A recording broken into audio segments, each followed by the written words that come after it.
Shalom sahabat Mitra Rema. Hari ini kita akan sama-sama mendengarkan firman Tuhan yang terambil dalam kitab Keluaran 20 ayat yang ke-13 yang berkata demikian. Jangan membunuh. Demikianlah firman Tuhan, dan firman ini akan sama-sama saudara dan saya renungkan di hari ini yang saya beri judul Perencana Pembunuhan. Wah, temanya sedikit agak tragis gitu ya saudara. Tapi hari ini kita mau belajar tentang pribadi yang melakukan perencanaan pembunuhan. Kita mau lihat apa kata firman yang berhubungan dengan hari ini, bahwa Allah melarang umat Tuhan untuk jangan membunuh. Nah, kita mau lihat ada 3 tokoh di dalam Alkitab yang hidupnya bertentangan dengan firman ini. Dan hari ini saya tidak akan membebani saudara untuk membuka ayat. Nanti saudara sendiri akan membuka ayatnya. Tapi saya mau share cerita ini buat saudara dan kita sama-sama belajar bagaimana Allah melarang umat Tuhan untuk jangan membunuh. Dan jika umat Tuhan itu melanggar larangan ini, maka ada konsekuensinya, ada hukumannya, ada ganjarannya. Dan kita mau lihat dalam 3 tokoh di dalam Alkitab. Saudara gak usah buka ayatnya. Kita mulai dengan tokoh yang pertama. Saya mau bawa saudara melihat di dalam kitab Ester. Saya tadi berkata saya tidak mau membebani saudara dengan ayat Alkitab, tapi saudara nanti pulang dan saudara cari di dalam kitab Ester bagaimana Haman merencanakan pembunuhan terhadap Mordekai, termasuk Ester, bahkan terhadap semua orang Yahudi. Dan di sana saudara, dalam perencanaan pembunuhan itu Haman sudah menyediakan tiang untuk dia mau menyulakan, membuat Mordekai tergantung di sana untuk mati. Bahkan dia juga sudah punya surat dari raja untuk melakukan pembunuhan termasuk bagi Ester dan bagi semua orang Yahudi. Saudara yang saya kasihi dalam Tuhan Yesus Kristus, perencanaan pembunuhan yang dilakukan oleh Haman ternyata itu menunjukkan bahwa Allah tidak pernah ada di pihak seorang perencana pembunuhan. Saya ulangi, Sang Immanuel, Tuhan kita, tidak pernah ada di pihak seorang pun yang merencanakan pembunuhan. Karena seseorang yang merencanakan pembunuhan, orang itu tidak ada di dalam kuasa otoritas Allah, tidak ada di dalam penyertaan Tuhan, tapi dia ada di dalam kuasa yang lain. Dari mana saya bisa katakan? Karena waktu Ester menghadap raja untuk meminta raja datang membawa Haman dan taruhannya, Ester hanya minta Haman yang disulahkan. Karena rencana pembunuhannya, raja memberikan itu bagi Ester.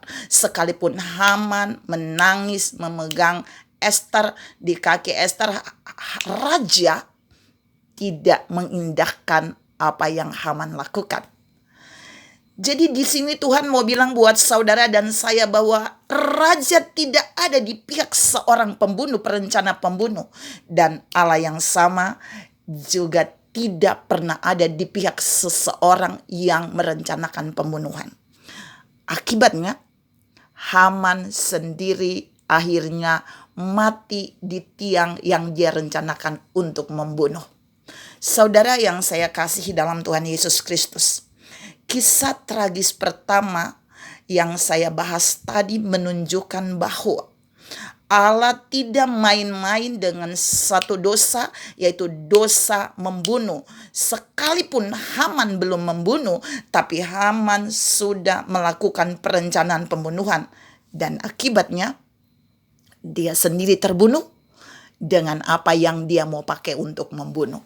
Saudara yang saya kasih dalam Tuhan Yesus Kristus, saya mau pindah pada poin yang kedua. Tapi saya mau ingatkan saudara, Ester mengalami tekanan ketika dia berhadapan dan dia tahu rencana jahat Haman.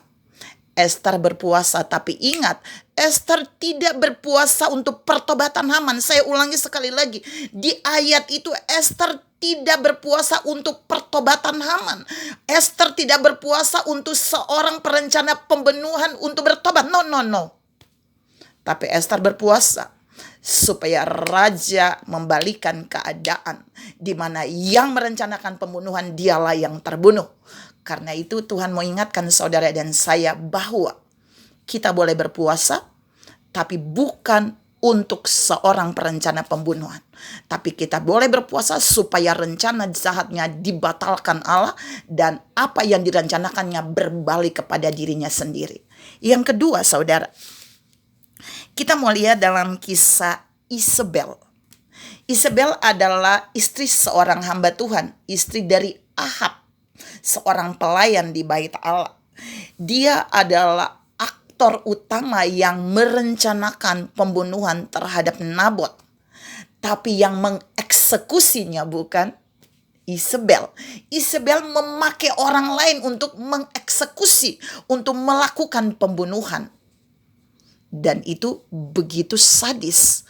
Tapi bukan itu saja, di bagian ayat lain saudara, Isabel juga adalah orang yang merencanakan pembunuhan terhadap Nabi Elia.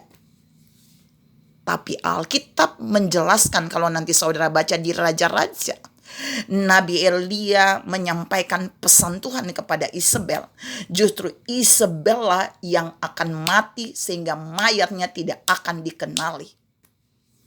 Tuhan ingatkan saudara dan saya bahwa setiap orang yang merencanakan pembunuhan, Tuhan tidak pernah ada di pihaknya. Dan terbukti di dalam ayat itu, dia tidak berhasil membunuh Elia, tetapi justru Isabel yang terbunuh. Dan Alkitab mencatat, kalau saudara nanti baca di dalam Raja-Raja, mayat Isabel tidak dikenali, hancur saudara. Kenapa? Perencanaan pembunuhannya yang dia lakukan pertama kepada Nabot, sekalipun dia bukan yang mengeksekusinya, tapi perencanaan yang kedua dia lakukan terhadap Nabi Allah, seorang hamba Tuhan. Dan Allah membuat kematiannya begitu sadis, sesuai dengan apa yang Allah janjikan bagi Nabi Elia. Saudara yang saya kasih dalam Tuhan Yesus Kristus, poin yang ketiga, yaitu kita bisa lihat tentang kisah Saul dan Daud. Bagaimana Saul mengejar Daud untuk membunuh Daud. Tapi Allah selalu membuat Saul gagal. Kenapa? Karena Allah menyertai Daud. Karena Allah ada di pihak Daud. Karena Allah tidak pernah ada di pihak seorang perencana pembunuhan. Sekalipun Saul adalah raja, sekalipun Saul adalah seorang pemimpin, tapi Allah tidak pernah ada di pihak seorang pun yang menjadi aktor atau seorang perencana pembunuhan. Sehingga setiap rencana Saul untuk mengutus orang membunuh Daud itu gagal. Dan akhirnya kisah hidup Saul adalah dia mati oleh pedangnya sendiri. Saudara yang saya kasihi dalam Tuhan Yesus Kristus, 3 kisah dari 3 tokoh Alkitab yang melanggar firman Allah, yang merencanakan pembunuhan terhadap orang-orang pilihan Tuhan. Baik di dalam pekerjaan seperti Haman, baik di dalam pelayanan seperti Saul, melakukannya karena Daud ada di ladang pelayanan bersamanya, ataupun di dalam situasi yang lain seperti Elia dan Isabel. Allah tidak akan pernah ada di pihak seorang perencana pembunuhan, karena firman-Nya menjamin Keluaran 20 ayat 13 tadi, jangan membunuh. Dan saudara bisa lihat di kisah terakhir dari 3 tokoh yang merencanakan pembunuhan, semuanya mereka terbunuh begitu sadis. Tuhan ingatkan saudara dan saya hari ini, mari kita belajar dari firman ini, kita belajar dari apa yang Allah larang. dan mulai kita selidiki apakah ada orang-orang yang terhubung dengan kita. Mereka adalah aktor dari perencana pembunuhan. Ingat, orang yang merencanakan pembunuhan dalam cerita yang tadi saya bahas dalam 3 tokoh tadi, itu awalnya adalah memiliki roh iri hati. Dan hati-hati dengan roh iri hati. Mari saudara mulai belajar, biar peristiwa ini tidak terjadi bagi keluarga saudara, bagi orang-orang yang ada di sekeliling saudara, bagi sahabat, bagi orang tua, bagi anak yang mungkin ada di sekeliling saudara. Tapi ingat, jika itu ada, kita belajar dari firman hari ini, apa yang ditabur orang, itu juga akan dituainya. Jika 3 tokoh tadi dia merencanakan pembunuhan, dia menabur perencanaan pembunuhan, maka 3 tokoh itu juga dia menuai pembunuhan. Dia mati terbunuh dengan cara yang begitu tragis. Tuhan memberkati saudara berlimpah. Salam menjauhkan diri dari dosa dan kejahatan membunuh. Amin.